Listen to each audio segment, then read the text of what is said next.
Welcome back, gang. This is part 2 of our Chapter 14 lecture series. This section is entitled The Coming of Emancipation. The focus question for this section is, how did a war to preserve the Union become a war to end slavery?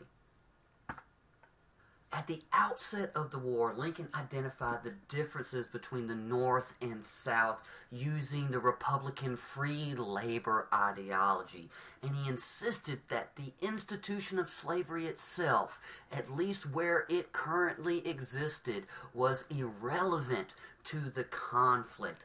Again, he preached that the war was all about preserving the Union itself. In the first years of the war, Lincoln worked very hard to keep the border slave states, those states that still had slavery but had not seceded from the Union, Maryland, Kentucky, Delaware, Missouri.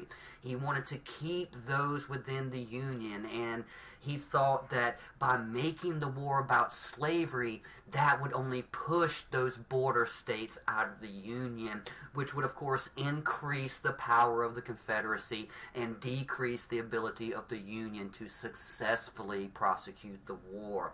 He also hoped to build a broad base of support in the North for the war effort, and again, by making the war about slavery itself, something that many Northerners were very ambivalent about, that of course would have diminished the impetus and the support for the war amongst much of the northern population. And of course, West Virginia became an issue as well. West Virginia actually became a state when it seceded from Virginia after Virginia seceded from the Union. West Virginia decided it wanted to stay within the Union, and that too became a border state issue, as West Virginia technically still retained slavery. It's also very ironic that Lincoln insisted that secession from the Union was illegal, and he again insisted that the seceded states had not actually seceded but were in an open state of rebellion.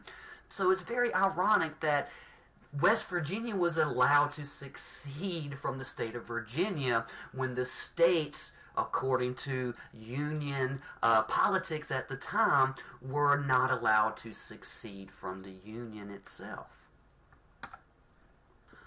Of course, Lincoln's policy of essentially ignoring slavery began to unravel as contrabands began to flee to Union lines. Contraband was the name assigned by the Union to these escaped slaves, and they were called contraband because they were considered property of military value subject to confiscation.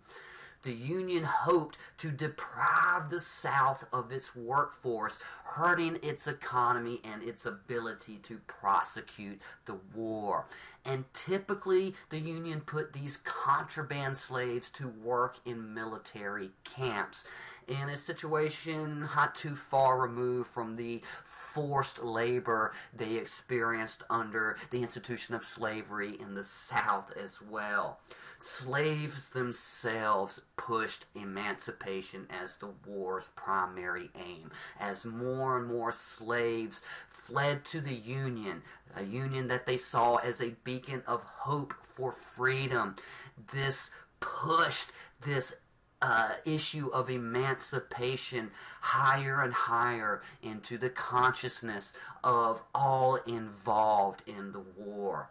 The escaped slaves labored for the Union and passed along vital information about the Confederacy, leading to Union success in the Civil War. Since slavery stood at the very foundation of the Southern economy, emancipation became more popular in the North, even beyond abolitionists and radical Republicans. By this time, a new sect of the Republican Party had formed that was firmly committed to abolition, not just the more moderate Republican stance on free labor ideology, and they were termed the radical Republicans, of course, because their stance was much more radical than the more traditional Republican stance on the issue at this time. Slavery allowed more Southern white men to fight while keeping the Southern economy running. So many in the North saw that by attacking slavery, you undermine the Confederacy itself. Lincoln still at this time advocated for gradual emancipation of slavery, particularly in those border states, and he actually revamped the idea of colonization at this time because there was still very big concerns over whether African Americans could be fully assimilated into American society.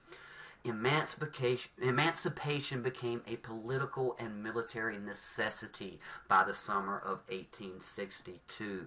The Union had very limited military successes up until that time, and they hoped that emancipated slaves would fight against the Confederates, increasing Union manpower advantages. And this was coupled with changing Northern opinion about the institution of slavery itself. The abolitionist and radical Republican rhetoric was beginning to take more and more hold in the North. And of course, there was foreign relations concerns as well, as many foreign countries looked to this issue of slavery to decide which side they would support. And this was particularly relevant for Britain, which had eliminated slavery in its own territories in the 1830s. And by making the war about slavery, that diminished the likelihood that Britain would come into the war on the southern side, as Britain had quite a few ties to the southern economy due to Britain's reliance on southern cotton to fund and fuel its very big textile industry. And in truth, Britain came very, very close to joining the war on the Confederate side. It was only the Confederate loss at the Battle of Antietam that kind of put the lid on the British interest in coming into the war on the southern side as well. And by making the war about slavery, then that decreased again this likelihood that a country like Britain would enter the war on the side of the Confederates. All of these concerns ultimately led Lincoln to issue the Emancipation Proclamation on January 1st of 1863. This was essentially a military strategy, although there was certainly a moral component to it. Above all else, it was a military strategy to undermine the ability of the Confederacy to continue the war.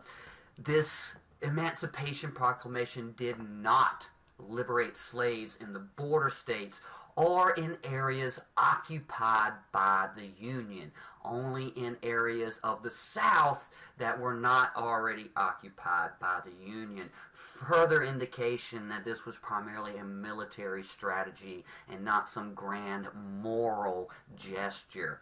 It declared slaves in the Confederate territory free. But of course, their freedom would have to await military victories on the part of the Union side.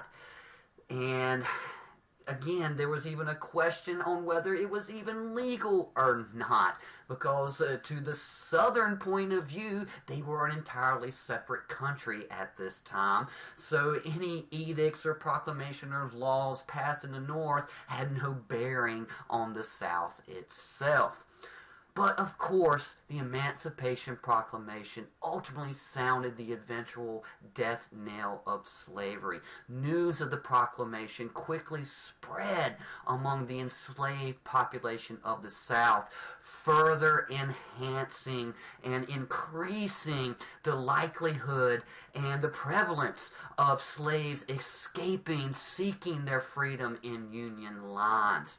And this also represented a turning point in Lincoln's own thinking regarding abolition, emancipation, and the future of African Americans in the United States itself. Part of the Emancipation Proclamation that proved crucial to the Union war effort was the article that provided for the enlistment of blacks into the Union Army.